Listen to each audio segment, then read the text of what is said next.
Assalamualaikum warahmatullahi wabarakatuh. Perkenalkan, saya Niputu Dia Pratnya Septiari dengan NIM 2011201027.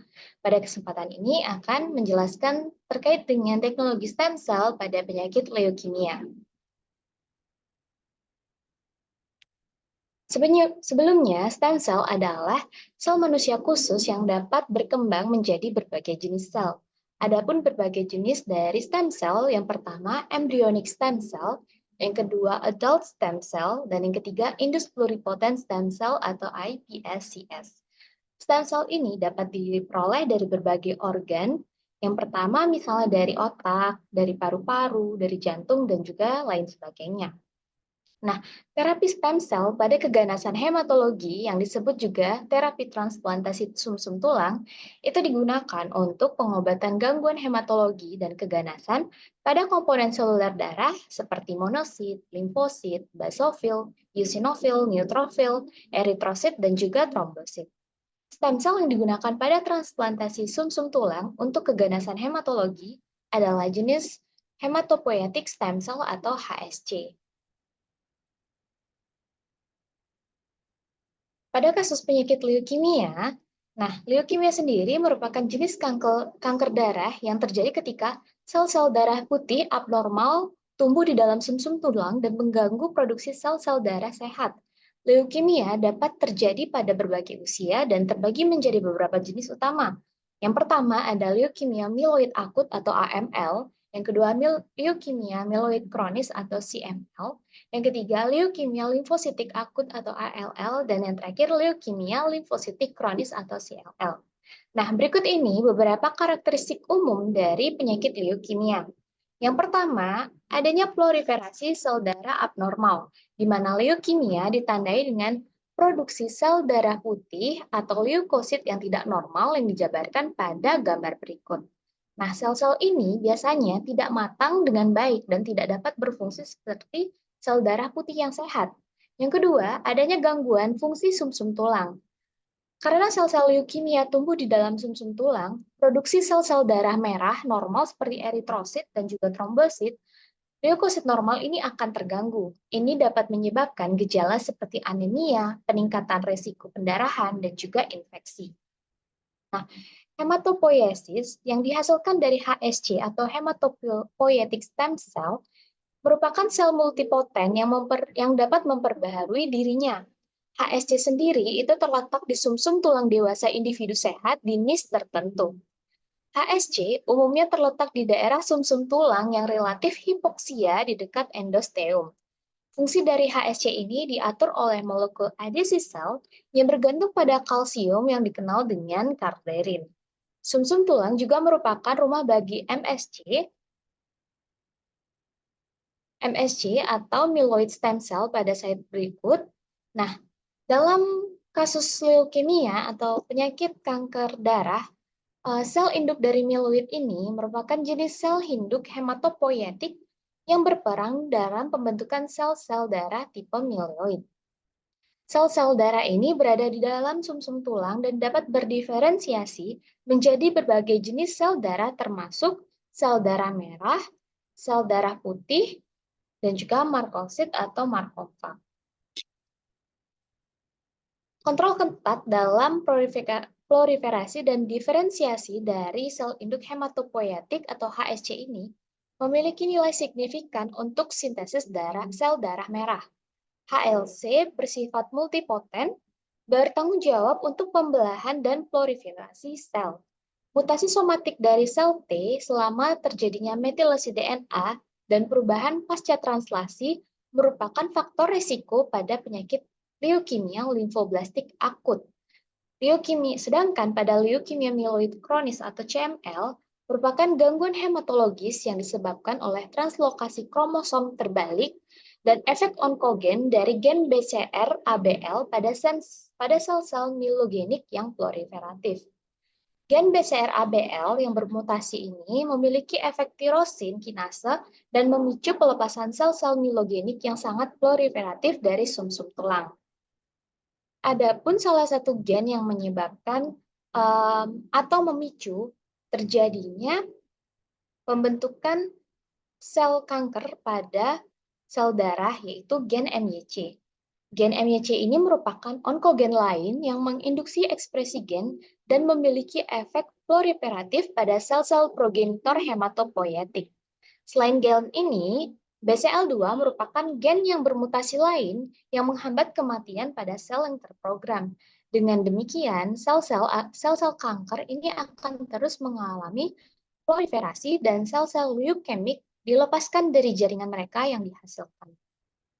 Penelitian dari Hitzler et al. Juga melaporkan bahwa mutasi gen GATA1 pada leukemia megakarioblastik akut itu mempengaruhi proses transkripsi dari hematopoietik.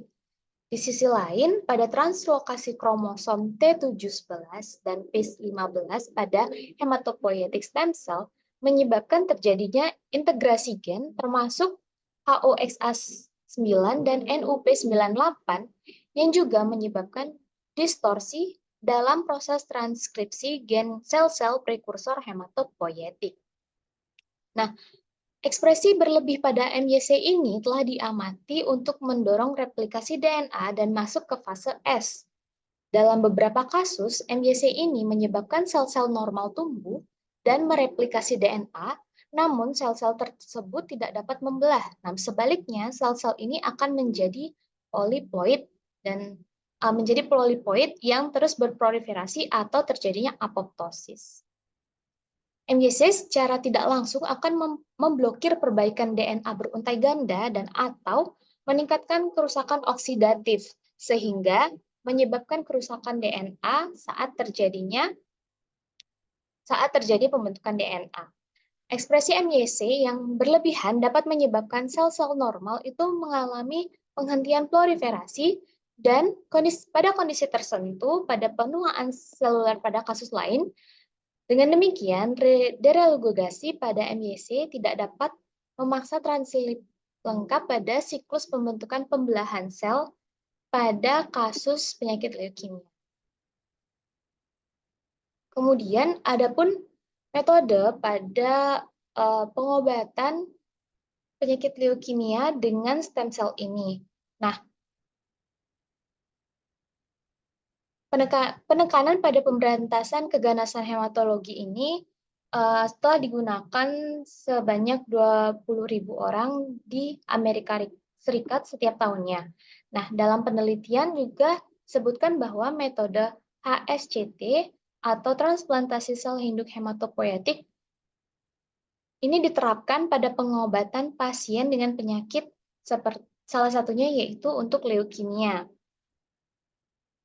Biasanya, metode auto-HSCT atau autologous hematopoietic stem cell transplantation atau transplantasi sel induk hematopoietik autolog merupakan prosedur medis di mana sel induk hematopoietik dari pasien sendiri ini digunakan untuk menggantikan sumsum tulang yang rusak atau dihancurkan oleh penyakit dalam pengobatannya.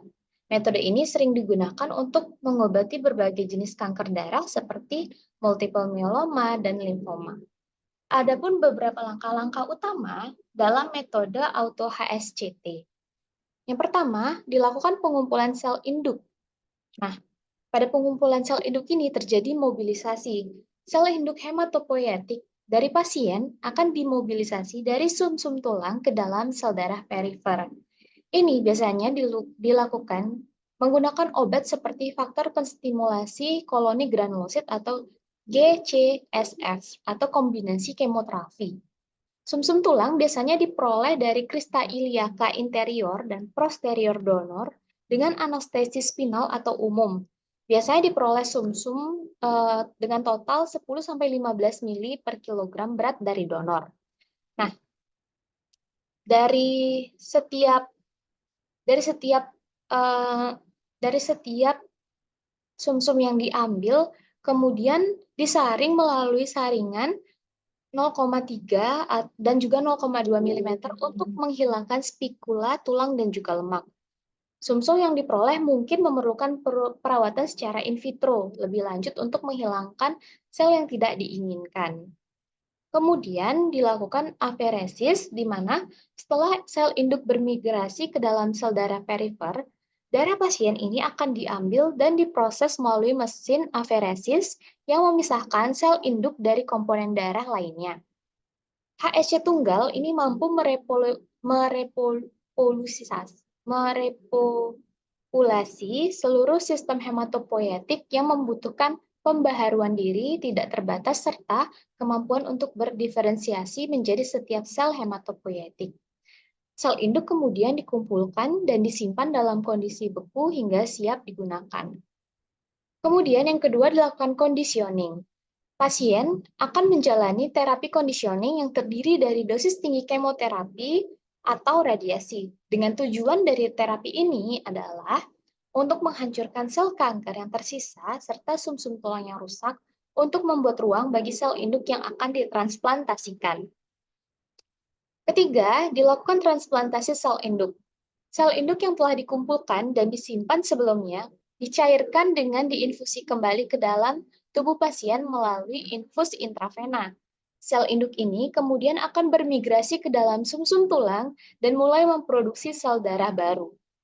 Dan yang terakhir yaitu dilakukan pemulihan dan juga pemantauan atau recovery. Pasien akan dipantau secara ketat di rumah sakit selama beberapa minggu setelah transplantasi. Hal ini merupakan metode kritis ketika sel induk yang baru ditransplantasikan mulai mengisi sumsum tulang dan memproduksi sel darah. Pasien berada pada resiko tinggi infeksi dan komplikasi lainnya selama periode ini karena sistem kekebalannya masih dalam proses pemulihan. Nah, setelah pemulihan awal, pasien akan tetap dilakukan pemantauan jangka panjang untuk mengevaluasi keberhasilan transplantasi dan mendeteksi tanda-tanda kekambuhan dari penyakit. Nah, dari metode ini ada pun keunggulan di mana metode auto HSCT ini yang pertama tidak ada risiko penolakan graft. Hal ini dikarenakan sel induk sendiri diambil dari pasien. Kemudian risiko penolakan oleh sistem kekebalan tubuh itu sangat minim. Yang kedua, risiko GFHD yang rendah, di mana tidak seperti transplantasi alogenik. Metode auto HSCT ini memiliki resiko penyakit graft versus host yang jauh lebih rendah. Nah, sekian merupakan penjelasan dari terapi stem cell pada penyakit leukemia dengan beberapa rujukan sebagai berikut. Baik, sekian penjelasan dari saya. Apabila ada salah kata atau kekeliruan dalam penyampaian, saya mohon maaf. Wassalamualaikum warahmatullahi wabarakatuh. Terima kasih.